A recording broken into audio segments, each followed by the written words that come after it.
Nasa punto ka na ba ng buhay mo na nakapagtanong ka if does God still work miracles? Ako naman, oo.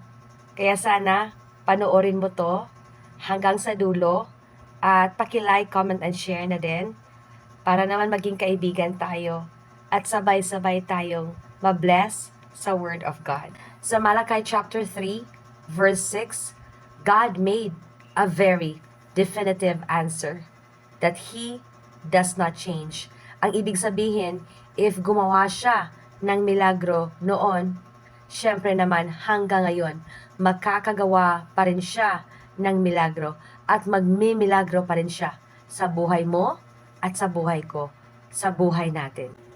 Tingnan natin sa Bible ko dito sa the book of Malachi at puntahan natin ang Malachi chapter 3 verse 6.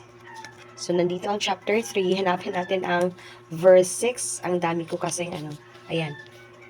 So dito, nagsabi ang Panginoon, "For I am the Lord, I change not.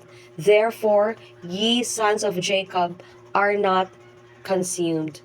This means that if God made miracles in the past, He can do them in the present because He does not change. Kaya manalig lang talaga tayo na hindi tayo pababayaan ng Panginoon. Kaya stay in faith. God is about to work a miracle in your life. Therefore, choose life looking unto Jesus today.